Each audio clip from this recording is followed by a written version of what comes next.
कि यादव जाटव को कथा कहने का अधिकार नहीं है, कथा सुनने का अधिकार है।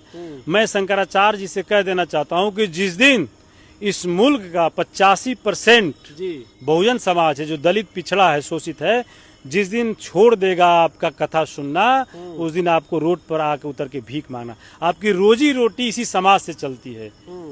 तो बहुजन समाज के जितने भी महापुरुष हैं, उन महापुरुषों ने बहुत समझाया बहुजन पिछड़े समाज के लोगों को, दलित समाज के लोगों को, कि जिस धर्म में आपका सम्मान नहीं, जिस मंदिर में जाने से मंदिर अछूत हो जाता है, मंदिर अपवित्र हो जाता है, भगवान अपवित्र हो जाता है, तो मत जाइए, छोड़ दीजिए उस धर्म को।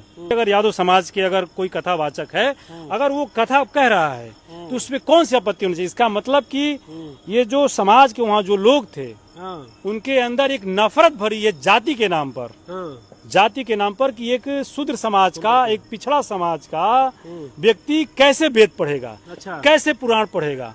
और इन्होंने जो घृणित काम किया है, सोचिए कि उसका बाल का मुंडन कराना, और उससे भी घृणित, मतलब कि पेशाब छिड़क कर जो है शुद्धिकरण। बताइए कि मतलब घिन आती है ऐसे लोगों से, कि इस मुल्क में ऐसे भी लोग हैं। ऐसे लोगों को तो अगर काला पानी की भी सजा दी जाए तो वो भी कम है। दोस्तों, उत्तर प्रदेश के जो जिला है इटावा में गंभीर मामला होता है। वहाँ एक यादव समाज के दो कथावाचक हैं, किसी ब्राह्मण बस्ती में जाते हैं, कथा कहते हैं। लेकिन एक यादव समाज होकर कथावाचक कैसे कर सकता है, इस मसले पे पूरा विवाद बढ़ जाता है। वहाँ के ब्राह्मण समाज उस कथावाचक को पकड़ते हैं, मुंडन करवा देते हैं।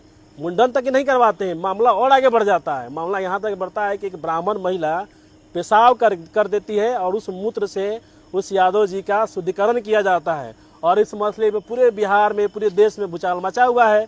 इसी मसले में बात करेंगे। हमारे साथ बहुजन समाज पार्टी के प्रदेश के महासचिव हैं और रामगढ़ विधानसभा के पूर्व प्रत्याशी भी रह चुके हैं। महज कुछ वोटर से हार गए थे। इसी मसले में बात करेंगे इटावा वाला मामला से।